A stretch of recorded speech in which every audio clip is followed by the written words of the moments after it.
Y hoy quisiera comenzar hablándoles de un movimiento que en las últimas décadas ha tomado fuerza.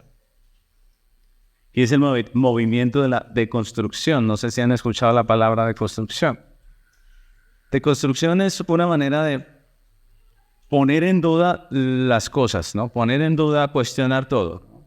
Ese es algo que empezó en la filosofía y que ha ido trasladándose a diferentes áreas de la sociedad. Y es fundamentalmente eso, ¿no? Poner en duda los conceptos importantes, conceptos que han sido fundamentales para la sociedad en todos los ámbitos, conceptos como la verdad y la justicia, poner en duda la verdad, ¿no? Poner en duda lo que es, ¿no? Y aunque la palabra fue acuñada en 1970, pues nosotros sabemos que esa no es una cosa nueva, ¿no? Poner en duda la verdad no es algo nuevo. ¿Dónde comenzó todo esto? En el huerto, ¿recuerdan? Dios le había dicho a Eva, le había dicho pues a Adán, ¿no? Y Adán le había comunicado a Eva que no podían comer de cierto árbol. Y la serpiente lo que hizo fue precisamente deconstruir esa idea, ¿no? Lo que hizo fue ponerla en duda, ¿no? Y la serpiente fue a la mujer. ¿Y cuál fueron las palabras de la serpiente? Ella dijo, con que Dios te ha dicho, ¿cierto? Con que Dios te ha dicho. Y después le dice, eso no es así. Eso es mentira, sino que Dios sabe que el día que usted coma de ese árbol, será como Dios, ¿no? Y allí empezó el asunto de la deconstrucción en realidad, ¿no? Hoy en día está tomando fuerza porque el nombre, o sea, la palabra que le han dado a este movimiento pues se ha hecho un poco famosa y en muchas áreas de la sociedad se está usando para prácticamente poner en duda todo y poner nuevas maneras de pensar que obviamente son contrarias a la verdad, ¿no? Un ejemplo de esto es la lucha que se está haciendo hoy a través de un movimiento político y social que se levanta contra la opresión o dominación o la explotación de la mujer por lo que ellas llaman un sistema patriarcal dominado por los hombres, ¿no? Eso lo hemos escuchado, lo escuchamos cada rato por ahí, ¿no? Prácticamente los hombres tenemos sofocadas a las mujeres con nuestra opresión y ellas están sufriendo todas, ¿no? Y es una idea que se está poniendo, obviamente siempre Satanás, la serpiente, toma algo de la verdad para hacer sus doctrinas, ¿no? Y hay una verdad, ¿hay mujeres oprimidas o no? Claro. ¿Hay hombres oprimidos? Niños también, ¿cierto? Entonces él toma algo de esa realidad y dice que esto es generalizado, que esto es prácticamente un sistema que hemos adoptado para hacer daño a las mujeres, ¿no? Y ellas han tratado de construir el género, es lo que se está escuchando hoy en día, de construir el género. Es decir, de borrar la diferencia entre el género masculino y el femenino, ¿cierto? Y decir, prácticamente esos dos no existen, ¿no? Y incluso hace poco escuchaba que había un dilema entre ellas porque ellas decían, si deconstruimos el género, pues ya no podemos ser feministas, decían, ¿no? Porque el género femenino no existiría, ¿no? Y entonces estaban en esa encrucijada, ¿no? Pero, ¿qué es lo que vemos en medio de toda esta sociedad y lo que está pasando? Sencillamente lo mismo de siempre. Eso es lo mismo de siempre. Queremos quitar la realidad porque no podemos con ella, porque el hombre es pecador. Y eso es lo que está tratando de enseñar hoy en día, por ejemplo, en los colegios a nuestros niños en diferentes naciones, apoyados por la UNESCO, ¿cierto? Que son las Naciones Unidas, la sección que se encarga de la educación. Ellos están detrás de todo este asunto, ellos están apoyando este asunto y prácticamente metiendo en la cabeza a los niños, a los jóvenes, que ya no hay hombre y mujer, prácticamente que no existe eso. Se han tomado incluso algunas acciones físicas, como por ejemplo en algunos colegios se incentiva a los hombres a usar jardinera también, que vayan en jardinera al colegio, o de quitar el baño para hombres y mujeres, y cosas como esas, ¿no? ¿Cuál es el objetivo? Quitar la diferencia entre lo que es un hombre y una mujer. No, que no haya esa diferencia, que podamos pensar que todos somos exactamente lo mismo. Y el asunto, mis hermanos, es que el texto que vamos a estudiar hoy es todo lo contrario a la deconstrucción, ¿no? Es volver al fundamento, a lo que es original, a lo que Dios creó, al principio, ¿no? Y por eso quería empezar con esta información, que es importante para nosotros que entendamos lo que se está viendo en nuestros colegios, pero también que recordemos que nosotros tenemos una fortaleza y es la palabra de Dios. Ella está allí, ella está vigente para nosotros y nosotros podemos consultarla y con ella podemos enseñar a nuestros hijos. El texto que vamos a estudiar hoy es todo lo contrario a esa deconstrucción de género. Es la palabra de Dios, es la verdad absoluta y afirma las diferencias que existen precisamente entre hombre y mujer, que obedecen no al capricho ni a la cultura machista, sino al orden y al propósito del Creador. Entonces, este texto es muy hermoso, muy interesante, y si lo entendemos bien, pues vamos a ver con claridad el propósito, la obra de Dios, al tratar de hacer dos diferentes. Es interesante, ¿no? Porque Dios puede haber creado dos iguales, como quieren muchos hoy, pero Dios creó dos diferentes, ¿no? ¿Y por qué? ¿Por qué Dios hace esto? Pues en lo que vamos a estudiar vamos a aclarar un poco todas estas dudas. Así que continuamos hoy en esta serie expositiva de la epístola del apóstol Pablo a los Efesios con un lema que es en Cristo, por Cristo y para Cristo. Esta es nuestra enseñanza número 18 y de esta enseñanza pues ya estamos muy cerca de terminar nuestro estudio, ¿no? En esta, precisamente, la enseñanza 18, el título es Matrimonios que glorifican a Dios. Ese es el título de nuestra enseñanza hoy. Matrimonios que glorifican a Dios. Y en esta ocasión vamos a estar estudiando Efesios capítulo 5, versículos 21 al 33. Efesios 5, 21 al 33. Toda esta sección son las palabras de Dios a través del apóstol Pablo, hablando de la pareja. Miren lo que dice en Efesios 5, 21, dice: someteos unos a otros en el temor de Dios. Las casadas estén sujetas a sus propios maridos como al Señor, porque el marido es cabeza de la mujer, así como Cristo es cabeza de la iglesia, la cual es su cuerpo y él su Salvador. Así que, como la iglesia está sujeta a Cristo, así también las casadas no estén a sus maridos en todo. Maridos, amad a vuestras mujeres, así como Cristo amó a la iglesia y se entregó a sí mismo por ella, para santificarla, habiéndola purificado en el lavamiento del agua por la palabra, a fin de presentársela a sí mismo una iglesia gloriosa, que no tuviese mancha ni arruga ni cosa semejante, sino que fuese santa y sin mancha. Así también los maridos deben amar a sus mujeres como a sus mismos cuerpos.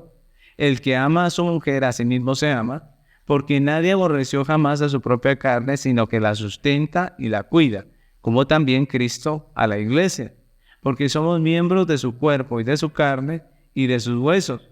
Por eso dejará el hombre a su padre y a su madre, y se unirá a su mujer, y los dos serán una sola carne. Grande es este misterio, mas yo digo esto respecto de Cristo y de la iglesia. Por lo demás, cada uno de vosotros ame también a su mujer como a sí mismo, y la mujer respete a su marido. Amén. Miren ese texto lo hermoso, ¿no? Cómo abarca tantos temas con respecto al matrimonio, ¿no? Y nosotros continuamos en esta carta en la que hemos visto que la primera parte nos hablaba del fundamento teológico prácticamente, de cómo nosotros somos redimidos, salvados, regenerados, ¿cierto? Somos unas personas diferentes al mundo porque Dios hizo una obra en nosotros.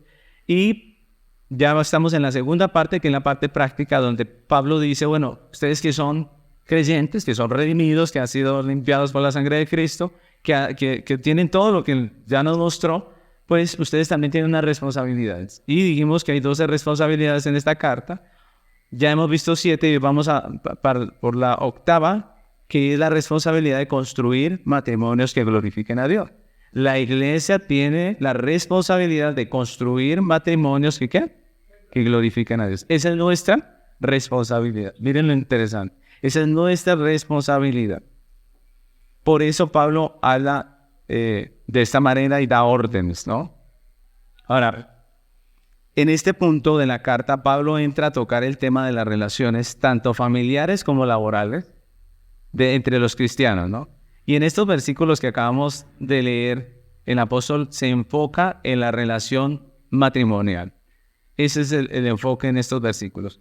Cuando vemos la dura realidad del matrimonio en este tiempo, ¿cierto? A causa del pecado, cuando vemos los divorcios, los adulterios, la poca cantidad de gente que se quiere casar, ¿cierto? Las personas que prefieren vivir juntas sin casarse, sin matrimonio. Cuando vemos todas esas realidades que afectan obviamente el matrimonio, que lo afectan como institución, pues uno se pregunta cómo construimos nosotros matrimonios para la gloria de Dios. ¿Cómo construir matrimonios para la gloria de Dios? Y el texto que vamos a estudiar hoy, pues nos enseña 3 cosas que son importantes en cuanto a esa misión que tenemos nosotros como iglesia. 3 cosas. Y es lo que vamos a estar viendo hoy. Lo primero que nos enseña el apóstol aquí en este texto es la actitud correcta. Ese es el primer punto, una actitud correcta. Y eso está ahí en el versículo 5, en el capítulo 5, versículo 21, donde dice, someteos unos a otros. ¿Cómo? En el temor de Dios. Así dice, someteos unos a otros en el temor de Dios. Y en el versículo 21, el apóstol comienza hablando de esa actitud correcta que el creyente debe tener frente al matrimonio. Y lo vemos allí. El apóstol está ordenando algo, ¿no? Está mandando algo. ¿Qué es lo que está ordenando el apóstol? Pues una actitud de sometimiento. Miren esa palabra, sometimiento. ¿Eso sonará bonito o feo hoy en día? Feo, ¿cierto? Esa palabra suena terrible hoy en día. Someterme yo, ¿cierto? Pero miren que cómo empieza el Señor. Empieza diciendo que se someta ¿a quién? Ambos, todos. En el matrimonio dice sométanse ¿qué? Unos a otros. Miren lo interesante. Sométanse unos a otros. Y aquí está la clave de las buenas relaciones, y por eso es precisamente este texto el que encabeza este asunto de la relación, ¿no? La clave de una actitud, la clave de una buena relación es una actitud de sometimiento, de sumisión mutua, que es la actitud que considera a los demás y sus necesidades como más importantes que uno. Ojo, esa es la actitud, ¿no? Que consideremos nosotros a los demás y a sus necesidades como más importantes que nosotros. Eso no está muy de moda, ¿no creen ustedes? Eso no está muy de moda. Muy de moda está en decirle a la gente que ustedes, la importante, que el resto se pueden morir si quieren, ¿cierto? Pero usted es lo importante, que no le importe lo que los demás piensen, que no le importe nada, usted, es lo que hoy en día dice el mundo. Pero el Señor nos habla de una actitud que considera a los demás y sus necesidades como más importantes que uno mismo. Ahora, ese es un concepto totalmente contrario a la manera en que comúnmente piensa el mundo. La actitud del sistema de este mundo frente a las relaciones no es de sometimiento, sino de superioridad, ¿cierto? De sentirse superior, de ser altivo. Que día escuchaba que alguien decía que no pida disculpas porque pedir disculpas es una muestra de debilidad. Imagínense ustedes, pedir disculpas es una muestra de debilidad. No, pedir disculpas o pedir perdón, ¿cierto? No es muestra de debilidad, es sinceridad. A veces tenemos que pedir perdón porque cometemos errores, ¿o no? ¿Cierto? Eso no es muestra de debilidad. Todos fallamos. Que uno sea orgulloso y no lo acepte, eso es otra cosa, pero todos fallamos. Todos cometemos errores. Pero el mundo, en las relaciones habla de altivez, de soberbia, de rudeza, de egoísmo, ¿cierto? El sometimiento es todo lo contrario. El sometimiento es humildad, el sometimiento es sencillez, ¿cierto? El sometimiento es modestia, es amabilidad, es solidaridad, es generosidad, es lealtad, es gratitud, es amor. Eso es el sometimiento. Ahora, ¿quiénes deben estar sometidos? ¿Quiénes son los que deben estar sometidos? Pues Pablo está hablando en el contexto de la iglesia, ¿cierto? Así que cuando el apóstol Pablo dice unos a otros, se está refiriendo ¿a quiénes? A los creyentes. Los creyentes debemos tener relaciones de sometimiento los unos a los otros. Ahora, recordemos que para que las instituciones que Dios creó puedan funcionar correctamente, esta debería ser la actitud de sus miembros. Dios creó unas instituciones y para que esas instituciones funcionen, esta debería ser la actitud. Tanto de los que están en autoridad, ojo, como de los que están bajo autoridad, siempre tiene que haber una actitud de sometimiento mutuo, ¿cierto? Siempre tiene que haber una actitud de sometimiento. Imagínense ustedes, por ejemplo, que en el Estado los políticos vieran a sus electores y sus necesidades como más importantes que ellos mismos. Eso sería maravilloso, ¿no creen ustedes? Imagínense que un político dijera, lo más importante es que esta gente tenga el acueducto, ¿cierto? Pero ¿qué es lo que piensan muchos políticos? No digo que todos, pero muchos que dicen, no, dicen primero yo, ¿cierto? Sí, esta gente necesita un acueducto, pero yo necesito un carro, ¿cierto? Y entonces, ¿qué prima? El carro, ¿no? Prima sus intereses, sus deseos, sus vacaciones, y con esa plática terminan robándola y haciendo daño. Pero ¿qué tal que el político pensara primero en nosotros? ¿Ah? ¿Qué tal que nosotros como ciudadanos pensáramos primero en el bien común, ¿cierto? Y los ciudadanos ya no estuvieran evadiendo impuestos, por ejemplo, que esta es una realidad, o robando el pasaje del transporte público, sino que pensáramos en el bien común. Imagínense ustedes lo diferente que sería nuestra nación, ¿no creen ustedes? Si cada uno de nosotros tuviese una actitud de sometimiento mutuo, pues cada uno estaría pensando en el otro y no en sí mismo. ¿Qué es lo que nos mata a la sociedad? Pues que cada uno quiere lo suyo, ¿cierto? Cada uno quiere lo suyo y si los demás se quedaron sin nada, no importa, ¿cierto? ¿Quién le manda? Esa es la actitud del mundo. La que Dios nos está enseñando es que nosotros nos preocupemos por el otro más que por nosotros mismos, ¿no? Ahora, en estos versículos Pablo nos recuerda que la base de las relaciones y de la unidad de la iglesia es una actitud de sumisión entre los hermanos. Y en su carta a los Filipenses, el apóstol Pablo recuerda también esta verdad a la iglesia. Miren lo que dice Filipenses 2, 1 al 4. Miren lo que dice allí. Les invito a que abran ese texto. Filipenses 2, del 1 al 4.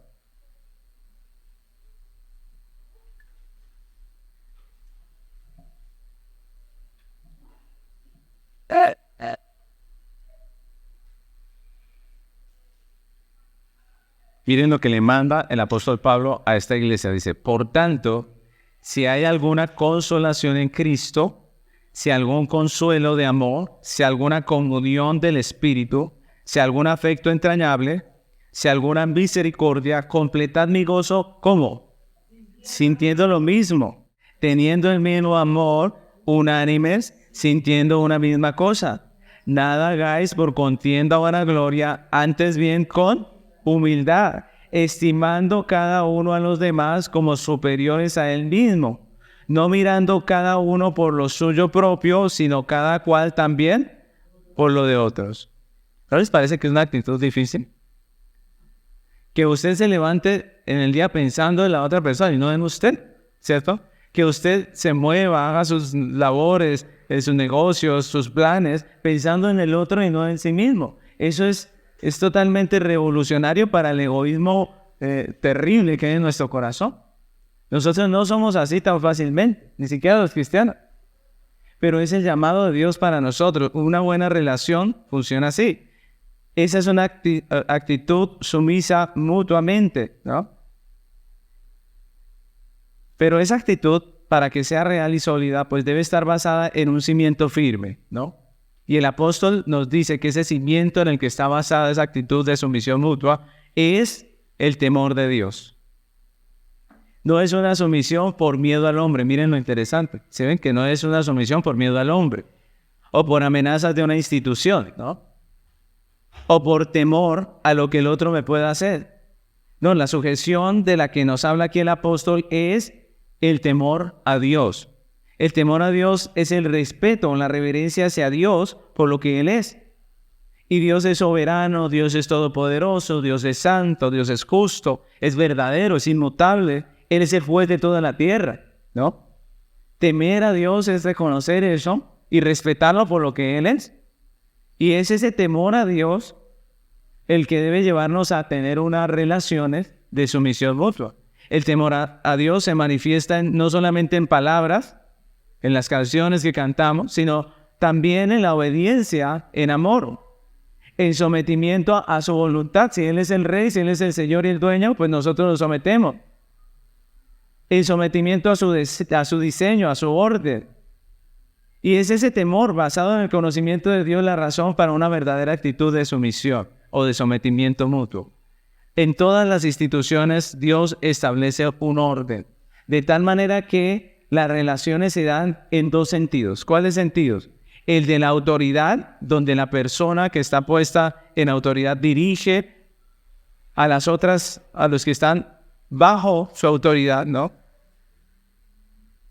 Y esa persona que está en autoridad se le da la responsabilidad de aquellos que están bajo su autoridad. Miren lo interesante. El que está en autoridad tiene no solamente privilegios, sino también tiene ¿qué? Responsabilidad. Él es el que responde por todos los que están ahí para abajo, ¿sí o no? Ese es el primer sentido, el de la autoridad. Y está el sentido de la sujeción, en el que se encuentran las personas que son dirigidas. Ahora, déjenme decirle que de alguna manera todos los que estamos aquí, todos nosotros, hacemos parte de las dos realidades. O sea, todos nosotros estamos bajo autoridad, especialmente la de Dios. Todos nosotros estamos bajo autoridad. Pero también todos nosotros fuimos puestos en autoridad. ¿Por qué? Porque Dios puso al hombre como autoridad sobre toda la creación. Nosotros tenemos autoridad sobre toda la creación. Ahí ya somos autoridad todos, ¿no? Pero dentro de ese orden de Dios, de la creación de Dios, el Señor puso diferentes instituciones y autoridades a las que los demás nos sujetamos. Ahora, como ya vimos, si todos tuviéramos una actitud de sometimiento, pues esas instituciones funcionarían de maravilla, ¿no creen ustedes? Todo funcionaría maravilloso si tuviésemos esa actitud, pero como somos pecadores, pues eso hace necesaria la disciplina correctiva y el castigo, ¿o no? Por eso el noticiero se nos va en castigo para el malo, investigaciones, ¿cierto? Todas esas cosas son la realidad de que el hombre es pecador y en vez de estar pensando en el otro, piensa en sí mismo. Pablo nos dice que en la iglesia las relaciones entre creyentes deberían estar basadas en el sometimiento mutuo y no en el temor al hombre o al castigo. La obediencia del creyente a las instituciones debe estar basada en el temor de Dios. Miren, por ejemplo, Colosenses capítulo 3, en los leo, del 22 al 24, miren lo que dice el apóstol Pablo. Dice, siervos, obedeced en todo a vuestros amos terrenales, no sirviendo al ojo, como los que quieren agradar a los hombres, sino con corazón sincero, temiendo a Dios. Miren, obedecemos al jefe por temor a Dios. Dice que no sirviendo al ojo, sino por temor a Dios. Dice, y todo lo que hagáis, hacedlo de corazón, como para el Señor y no para los hombres, sabiendo que del Señor recibiréis la recompensa de la herencia, porque a Cristo el Señor servís. Eso es Colosenses capítulo 3, versículos 22 al 24. Miren que toda la obediencia que demanda Dios en la Biblia está basada en el temor a Él, no al hombre, ¿no? Todo ese sometimiento, dice Dios, que es por temor a Él y que de Él es quien recibiremos la recompensa. Usted debería trabajar bien en su empresa, no porque le cae bien su jefe, sino por temor a Dios, que le puso a usted ese jefe, ¿cierto? Y que es al fin y al cabo ante quien ustedes y todos nosotros tendremos que rendir cuenta. Toda nuestra vida se trata es de Dios, de su gloria. Y cuando servimos a las personas que están en autoridad, pues estamos respetando el orden de Dios. Le estamos honrando es a Él, no al jefe. Estamos honrando primeramente a Dios. Y también obviamente la autoridad de la persona que está en autoridad. Estamos respetando el orden de Dios y estamos honrando y sirviendo a Dios. Hoy en día hay muchas ideologías que propenden por la anarquía, ¿no? La anarquía es que no haya quien mande, que no haya autoridad. Una sociedad sin autoridad. Pero como podemos ver en este estudio que estamos haciendo, la actitud correcta que manifiesta temor a Dios es una actitud de sometimiento mutuo. O sea, que sí hay autoridad, de respeto al orden de Dios. Y por eso el creyente no debería ser afín a ninguna ideología que se rebele contra la autoridad, porque, como dice Romanos, el que se rebela contra la autoridad, contra el mismo Dios se está rebelando. Los creyentes debemos dejar nuestra actitud soberbia, basada en el orgullo y en el egoísmo, y asumir una actitud que nos corresponde. La actitud de sujeción mutua, de sumisión mutua, de sometimiento mutuo entre hermanos basada en la humildad, en el temor a Dios, considerando a los demás y a sus necesidades como superiores, como más importantes que nosotros mismos. Y es poniendo esa actitud cristiana como fundamento que el apóstol empieza en el versículo 22 a abordar el tema de la pareja. Miren lo importante. Esta era la base para entender cómo funciona un matrimonio. Si entendemos la actitud a la que Dios nos está llamando, pues podemos ver cómo funciona realmente un matrimonio, respetando la soberanía de Dios en su creación y en su diseño, ¿no? Entonces, el segundo punto se titula respeto, sometimiento de las esposas. Ese es el sometimiento de las esposas, es respeto. Respeto, sometimiento de las esposas. Y el matrimonio, en el matrimonio como en las demás instituciones, hay esa relación de la que estábamos hablando ahorita, de autoridad y sujeción. Así Dios diseñó las instituciones. En la pareja, Dios ha dado el rol de autoridad al hombre y el rol de sujeción a la mujer. Así lo estableció Dios. Y el apóstol aquí sienta las bases de la buena relación de pareja, haciendo un paralelo entre el matrimonio y la relación de Cristo con la iglesia. Es lo que hace allí en ese pasaje. Y en el versículo 22, Pablo comienza hablando de las esposas creyentes, dando una orden específica. ¿Cuál es la orden? Dice, las casadas estén sujetas. Las casadas estén sujetas. Y esta es una demanda primordial para la mujer. Miren lo interesante. A la mujer Dios no le dice, primeramente no le dice, mujeres amen a sus maridos. Mire que no es la primera orden que da Dios allí en lo que está exponiendo el apóstol Pablo. Ahora yo pregunto, ¿las mujeres deben amar a sus esposos? Claro, obvio. Y la Biblia también da algunas órdenes donde específicamente le manda a amar. Pero aquí, en el orden que está estableciendo el apóstol Pablo para el matrimonio, la orden es que las mujeres, ¿qué dicen? Se sujeten, sujetas a sus maridos. Esa es la demanda primordial. Esto no debería representar ningún problema para la mujer, ¿no creen ustedes? Para un corazón con una actitud sumisa, un sometimiento mutuo, pues no debería representar ningún problema. Pero a causa del pecado, esa orden no es tan fácil para la mujer, ¿cierto? No es tan fácil. No es tan fácil de aceptar para la mujer porque choca con su orgullo, ¿no? Porque choca con todas esas cosas que hay en su corazón y que le dicen, pues usted no se va a dejar, ¿cierto? Esa es la realidad. Cuando la primera pareja pecó en el huerto, Dios habló a Eva de su castigo y de las consecuencias de su pecado. Que recuerde que a partir de ese pecado el hombre es pecador, ¿no? Dios le advirtió de las consecuencias de su pecado y una de ellas era que a partir de la caída su corazón rebelde no se iba a querer sujetar a su marido. Esa es una de las consecuencias del pecado. Miren lo interesante. En Génesis 3:16, déjenme yo se los leo en una traducción mucho más clara, que es la Nueva Traducción Viviente. Miren lo que dice ese versículo. Dice, luego le dijo a la mujer, haré más agudo el dolor de tu embarazo. Está hablando en el huerto, ¿recuerdan? Y dice, y con dolor darás a luz. Y desearás controlar a tu marido, pero él gobernará sobre ti. Miren esa palabra. Así lo traduce esta versión.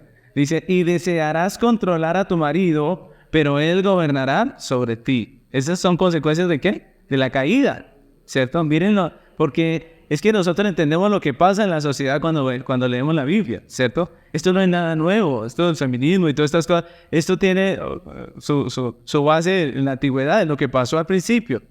Lo que hace que la mujer no quiera sujetarse a su marido es que su corazón, lejos de ser manso y anhelar una sumisión mutua y de pensar en las necesidades de su marido como más importantes, ¿cierto? ¿No? Lejos de eso, pues ella sencillamente está llena de pecado, de orgullo, de altivez y de rebelión. Entonces, obviamente, Dios le dice, sujétese a su marido, y ella no lo toma ay, sí, tan chévere. No, ¿cierto? Por eso, la esposa cristiana que se ha arrepentido de su pecado, que es regenerada, que es todo eso que Pablo nos dijo en los primeros capítulos, que tiene el Espíritu Santo, pues se les llama a tener una actitud de sujeción mutua, considerando a su marido, sus necesidades, como superiores a ella misma.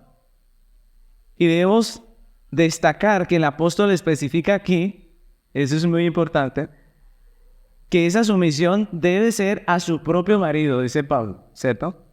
Que las mujeres estén sujetas ¿a quiénes? A sus propios maridos, ¿cierto? Y es curioso porque la mujer en su pecado le queda más fácil sujetarse a otro hombre que a su marido. Miren lo interesante. Su marido es la autoridad y a veces no le quiere hacer caso, pero a otro llega y le dicen, y ella dice, bueno, ¿cierto? Así de sencillo.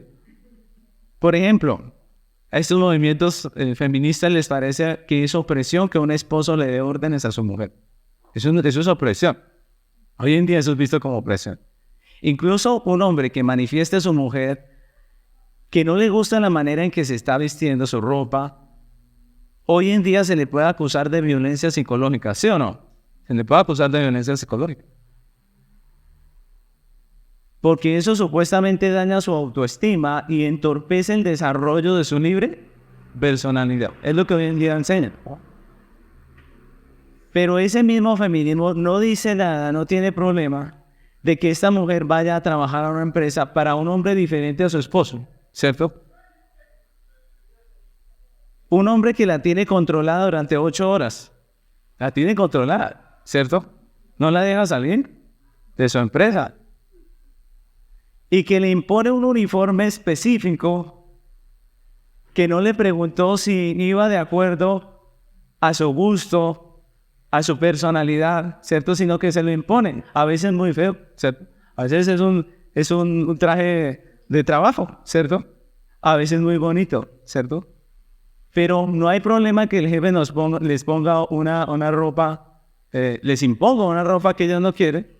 Eso no hay problema, nada de eso, pero si es su marido el que le pide que no le gusta eso, eso sí es un problema y es un delito, ¿cierto? Es un acoso y es una cosa terrible.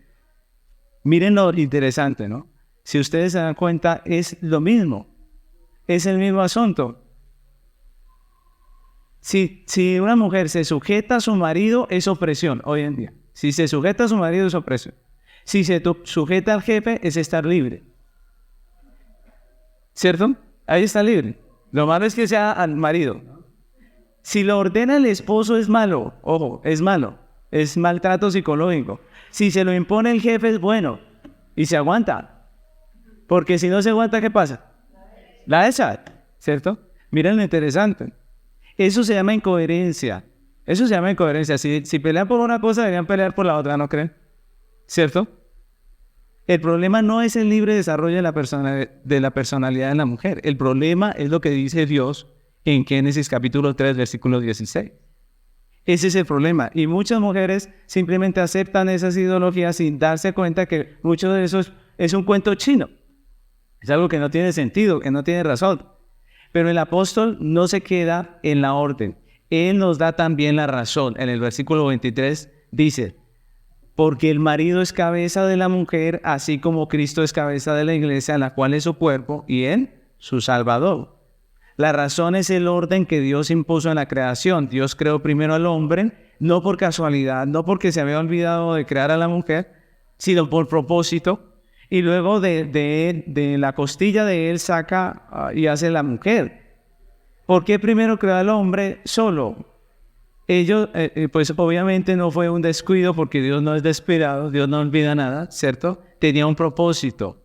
Y no fue simplemente casual, sino que el hombre tenía que ser la cabeza, el sacerdote de su casa, el que comunicara la palabra a su esposa, aquel que le brindara sustento y protección, como dice la palabra. Incluso el apóstol equipara esa relación de sujeción de la mujer a su marido con la relación que está entre Cristo y la iglesia, que es su cuerpo, ¿no? Miren la relación. Nosotros somos el cuerpo ¿de quién? De Cristo. Pero la mujer también es el cuerpo de su marido, porque de allí fue tomada, dice el Señor. Y mire, hoy en día hay un problema de algunas mujeres que dicen que sí debe haber pastora, ¿cierto? Que sí deberían haber pastoras. Y dicen que Pablo era un machista por haber dicho que la mujer no podía enseñar en la congregación. Sin embargo, ¿cuál es la base para que Pablo diga que la mujer no debe enseñar en la congregación? Él dice porque Dios creó primero a Adán. Otra vez el principio. Miren, siempre en medio de esas circunstancias de preguntas difíciles, siempre el apóstol volvió al principio. Jesús mismo volvió al principio. ¿Recuerdan cuando preguntaban acerca del matrimonio de Jesús? Jesús dijo, en el principio no fue así, ¿recuerdan? Porque Dios creó al hombre y a la mujer. Siempre volvemos al principio. Y el principio es el mismo. Dios creó al hombre para ser autoridad. Y este es un ejemplo que pone Pablo a la mujer en cuanto a su actitud hacia su marido. El ejemplo de Cristo y la iglesia. Cristo es la autoridad de la verdadera iglesia. Ahora, yo les pongo que ustedes se imaginen, si hubiese una congregación que dice que es cristiana y no se sujeta a Cristo, no se sujeta a la Biblia, a la doctrina bíblica, a su disciplina, ¿cierto? Si no se sujetara al texto y andara por allí diciendo que es cristiana, ¿qué pensaríamos nosotros? Que esa iglesia en realidad no es cristiana, porque no se sujeta a Cristo, no hace las cosas que Dios manda, no hace nada. Eso no es cristiano. ¿Eso qué cristiano va a hacer? Uno dice, ¿cierto? De la misma manera, una relación de pareja solo puede ser real, buena, dentro del marco de la sumisión mutua, que para la mujer significa estar sujeta a la autoridad de su marido. Por eso Pablo concluye en el versículo 33 diciendo a las casadas, a la mujer, y la mujer respete a su marido. Miren las palabras de Pablo. ¿La mujer qué? Respete. ¿Respete qué? La autoridad de su marido, el lugar que Dios le dio. El carácter de sumisión mutua se expresa en la mujer casada estando sujeta al liderazgo de su esposo, respetando el lugar de autoridad que Dios le puso sobre sus hombros, ¿cierto? Que es un lugar de autoridad del cual tendrá que dar cuenta. Trabajando en equipo con él, siendo la ayuda idónea que Dios dispuso para él. Amándolo y poniendo su persona y sus necesidades como más importantes que su mismo egoísmo. Y aquí tenemos que hablar de dos extremos que hay en el mundo. Por un lado está el extremo, el extremo del machismo, ¿no? Si ustedes recuerdan, como vimos en Génesis 3:16, la mujer en su pecado no quiere sujetarse al hombre, ¿cierto? Eso lo acabamos de ver. La mujer no quiere sujetarse al hombre. Ahora, ¿cómo respondió el hombre a la insujeción de su mujer? ¿Cómo respondió? Con machismo. El machismo es la respuesta del hombre a la insujeción de la mujer. ¿Y el machismo qué es? Es someter a la mujer por la fuerza, ¿cierto? Es que ella se sujete así haya que usar violencia. Eso es machismo. Es imponer esa sujeción a la fuerza.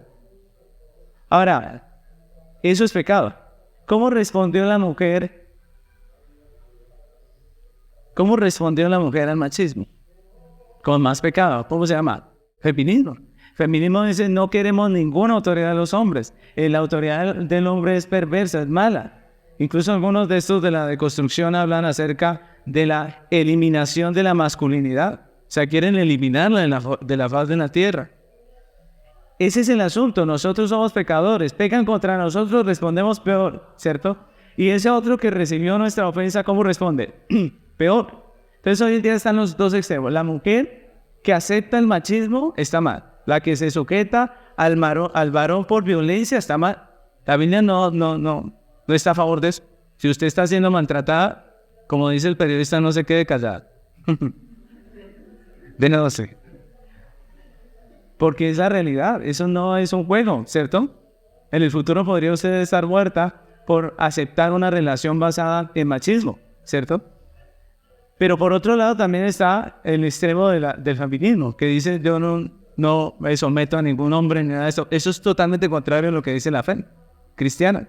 Entonces la mujer no debería ser ni someterse al machismo, ni ser feminista, sino que la mujer cristiana, la creyente, debe recuperar y promover y modelar la feminidad bíblica, que es una actitud de sumisión mutua, primeramente respetando la autoridad de su marido, pero también amándolo, como dice la palabra de Dios. ¿no? Eso es lo que debemos recuperar. La Biblia le dice a las mujeres ancianas en la congregación que ellas deben enseñar a sus esposos a las mujeres a amar a sus esposos y a sus hijos. Eso es feminidad bíblica. Los creyentes debemos rescatar lo que es bíblico y la mujer creyente debería rescatar la feminidad bíblica. Pero Pablo no se queda únicamente en el tema de las esposas, también habla de los esposos y ese es nuestro tercer punto. El tercer punto se titula Amor, sometimiento de los esposos.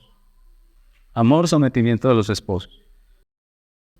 Y dice, Pablo le ordena ahora a los hombres. ¿Qué le ordena? Miren lo interesante. Dice, maridos, ¿qué? Amad a vuestras mujeres. Notemos que la orden principal para el esposo cambia totalmente comparada con la de la esposa. Ya no es sujétese, no. Ahora es amen. ¿Por qué será que Dios le dice al hombre que ame? Porque en el orden de Dios al esposo se le dio el encargo de la autoridad. Y lo que pretende la verdadera autoridad es el beneficio del otro. Miren lo interesante.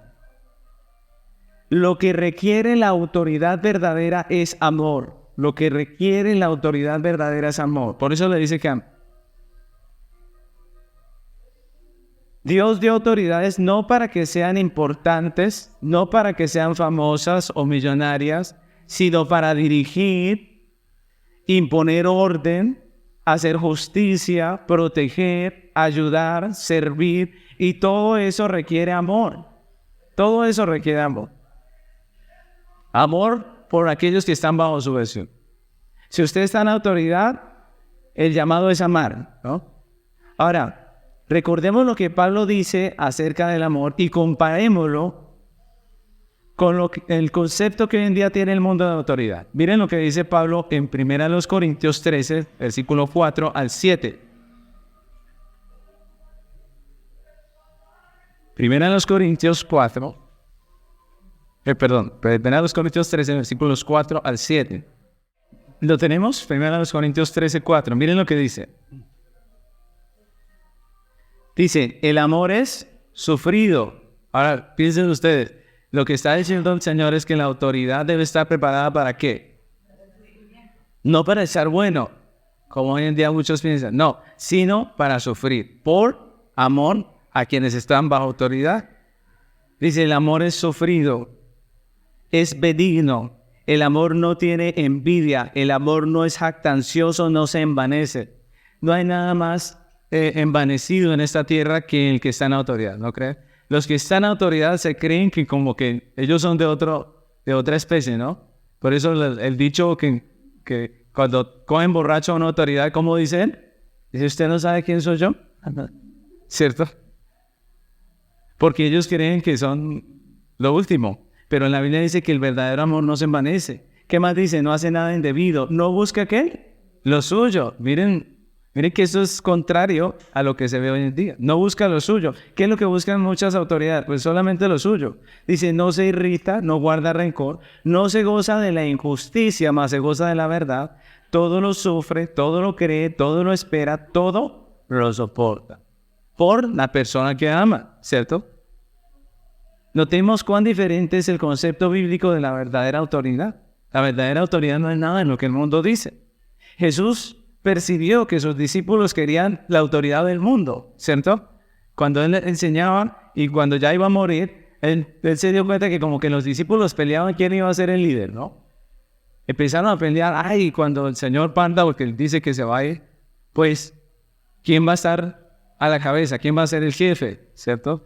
Y el Señor les llama la atención en Mateo 20, 25, se los leo, dice al 27, dice, entonces Jesús llamándolos dijo, ¿sabéis que los gobernantes de las naciones se enseñorean de ellas y los que son grandes ejercen sobre ellas potestad? Mas entre vosotros no será así, sino que el que quiera hacerse grande entre vosotros será vuestro servidor. Y el que quiera ser el primero entre vosotros será vuestro siervo. Mateo 20, 25 al 27. Miren lo que es la autoridad para Dios, para el Señor. La autoridad para el Señor es servicio, es amor.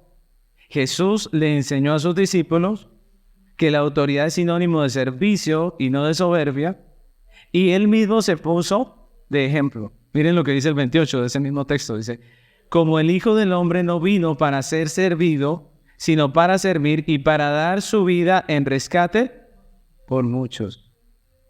Ese es el Señor Jesús. El Señor Jesús tenía toda la autoridad. Él pudo haber venido a poner a todo el mundo en su sitio, pero Él dice que vino a servir, vino a redimirnos. Y Él se puso como ejemplo. El apóstol Pablo, en nuestro texto, también se vale del ejemplo de Jesús. Dice que el esposo creyente debe amar a su esposa como Cristo amó a su iglesia y se entregó a sí mismo por ella. Y eso es verdaderamente autoridad, servicio y entrega. Eso fue lo que hizo Jesús. Cuando el hombre machista maltrata a su mujer para hacer valer su autoridad, pues está haciendo todo lo contrario a lo que Dios mandó, ¿no creen ustedes? Está haciendo todo lo contrario, porque Jesús nunca mandó eso. Eso no es autoridad, eso es manipulación violenta, ¿cierto? O hace caso o lo golpeo. Eso es manipulación violenta. La mujer se sujeta al esposo voluntariamente en una actitud de sometimiento mutuo por temor a Dios. Esa es la realidad del matrimonio. Miren lo interesante. Pablo continúa poniendo como ejemplo la autoridad, el propósito de Cristo para salvar a su iglesia. Entonces miren que Pablo toma también el propósito de Jesús. ¿Cuál era el propósito de Jesús cuando vino a la tierra? Pues con su muerte en la cruz, aparte de lograr satisfacer la justicia de Dios, Jesús se propuso presentar a su pueblo como una iglesia, ¿qué dice? Una iglesia santa, ¿cierto? Una iglesia gloriosa que no tuviese mancha, ni arruga, ni cosas semejantes, sino que fuese santa y sin mancha. Jesús se ocupó de nosotros. Él pudo haber puesto lo suyo, pero Él dijo, yo pienso en ellos. De la misma manera, en el hogar, el esposo es el sacerdote llamado a procurar el crecimiento en la fe de su esposa y de sus hijos. Pablo dice que el hombre debe amar a su mujer como su propia carne, y eso incluye el sustento y la protección, dice el apóstol Pablo. Por eso el hombre de Dios no puede ser perezoso, ni negligente, ni descuidado, ni ocioso, porque el principal responsable del sustento en el hogar, ¿quién debería ser? El esposo. Ese es el orden. El principal responsable del sustento en el hogar debería ser el esposo. Eso no quiere decir que la mujer no pueda trabajar. La mujer también trabaja siempre, en todas las generaciones la mujer ha trabajado. En la antigüedad la mujer trabajaba muy duro en las labores del campo. En la que hacía la harina para el hogar era la mujer. Se levantaba muy temprano a poner los granos en el molino, a hacer la harina para el pan. La mujer siempre ha sido laboriosa, diligente. Antes la mujer ha sido muy diligente. Pero el principal proveedor del hogar debe ser el esposo. Por eso no debe ser ocioso el creyente, el hombre de Dios no debe ser ocioso.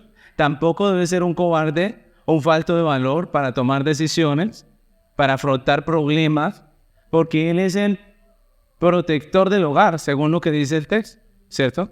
El Señor dijo que Él la protege, y es lo que la Biblia dice. Aunque una feminista diría, yo no necesito que me proteja a nadie. Pero la Biblia dice que sí, que necesita del hombre que le proteja. Y por eso, mis hermanos, es bueno que los hombres en el hogar no los consintamos tanto, los hijos hombres. ¿Por qué? Porque ellos tienen que aprender a solucionar problemas. Si la mami les hace todo, les arregla todo el problema, pues ellos felices, ¿cierto? Y van a llegar al esposo al matrimonio y van a esperar a que sus esposas les arreglen los problemas, ¿cierto? No pueden recoger una media, no pueden limpiar su reguero, no pueden hacer nada. Y llegan al matrimonio y esperan que la mujer haga todo. Y eso es triste, ¿no crean ustedes? Eso está mal. No, el hombre debe tener fortaleza, debe tener todo lo que la Biblia dice, porque Él es el proveedor y protector. Miren lo interesante, porque la actitud de sometimiento mutuo también se aplica al hombre que está en autoridad, ¿no? El carácter de sumisión mutua se expresa en el hombre casado, en el amor a su mujer. Mire, ¿cómo se somete el hombre a la mujer? Pues amándola, es lo que dice Pablo. Así se expresa la sumisión mutua en el hombre, amando a su mujer, en su liderazgo para guiar a esa esposa hacia el propósito de Dios, en su sacerdocio para procurar su crecimiento espiritual, ¿cierto? Miren que el sacerdote debería ser el hombre, el que está impulsando a la esposa, y muchas veces pasa al revés, que por la mujer es que los hombres se mueven. No debería ser así. El sacerdote debería ser el hombre, el que motive a la esposa a la vida espiritual debería ser el varón, es lo que dice el texto. Esa sumisión a la mujer, el estar sujeto también a ella en amor, se expresa tratándola con consideración, como dice la Biblia, como vaso más frágil. En velar por ella, por sus necesidades, en ver esas necesidades y a ella misma como más importante que él mismo. Miren el tan lindo. O sea, ustedes imagínense un hogar así, ¿cierto? La esposa viendo por las necesidades de su esposo como más importantes que ella misma. Y el esposo viendo por las necesidades de su esposa como más importante que él mismo. Eso es maravilloso, ¿no creen ustedes? Esa es la actitud que hace que un matrimonio se preserve para la gloria de Dios. Y aquí tenemos que hablar también otra vez de los dos extremos que también se han dado en el mundo en relación al hombre y a su trato con la mujer. El primero es el machismo, que ya vimos, del que ya hablamos, que intenta imponer la autoridad a través de la violencia y del maltrato. Obviamente que eso es contrario a lo que el hombre debe hacer según lo que acabamos de estudiar. Y está el otro extremo que tiene que ver con la deconstrucción que hablábamos al principio, que es la moda de desaparecer la masculinidad, ¿no? Se quiere desaparecer la masculinidad. Se quieren formar hombres débiles de carácter. Se quieren formar hoy en día hombres como niñas, y así les enseñan. Hoy en día esa es una estrategia que se está usando. Se les enseña a no ser caballeros, ni líderes, ni fuertes, ni inteligentes, nada de eso. ¿Cierto? Y eso es triste. Crear un hijo así es contrario a lo que dice la Biblia.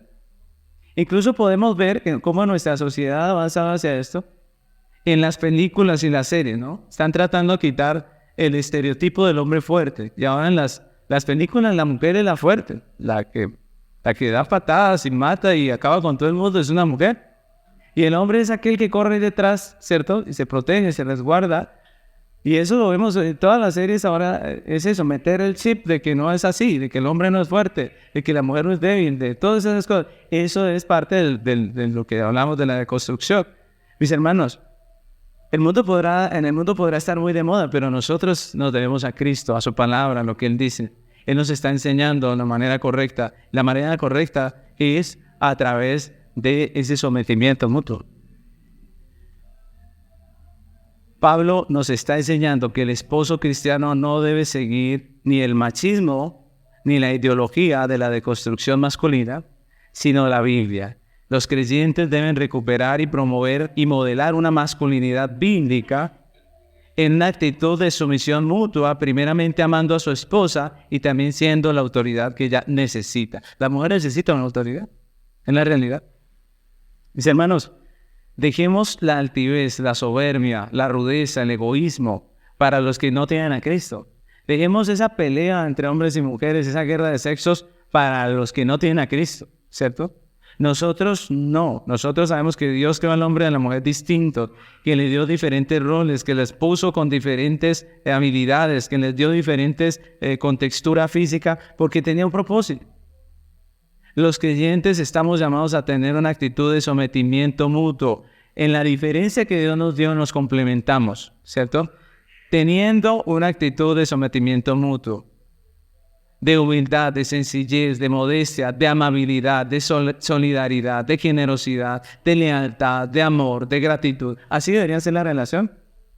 Miren, qué triste que se llegue a la casa y se esté pensando, están pensando es quién hace menos, ¿no? Yo hago tal cosa, pero yo no hago aquella, ¿cierto? Siempre es yo no hago, ¿cierto? Eso hágalo usted. Eso no me corresponde, ¿cierto? En vez de estar pensando en, voy a ayudar, está cansado, está cansada, ¿cierto? Necesita ayuda, no necesita decirlo, ¿cierto? Necesita ayuda, necesita un apoyo, una palabra de ánimo a veces, ¿cierto? Eso es lo que deberíamos pensar. Esa es una relación que dura, que perdura. Solo en esa actitud podremos levantar hogares fuertes, matrimonios que trabajen en equipo para la gloria de Dios. Esa es la manera en que Dios nos enseña. El mundo se agarra de las mesas a pelear de quién es mejor, quién es más importante, quién tiene más habilidades, quién tiene esto, aquello y lo otro. Los creyentes estamos ocupados amándonos los unos a los otros, sirviéndonos, teniendo las personas, los hermanos y sus necesidades como superiores a nosotros mismos. Es lo que la Biblia nos enseña. Así que vamos a terminar este tiempo orando a Dios, pidiéndole que nos ayude porque somos pecadores, ¿cierto? Sí, estamos llamados a esa sujeción mutua, a ese sometimiento mutuo, pero nosotros somos pecadores, ¿cierto? Nosotros somos altivos, orgullosos, nosotros somos perezosos. Entonces pidámosle a Dios que nos ayude y nos permita vivir de la manera correcta. Amén.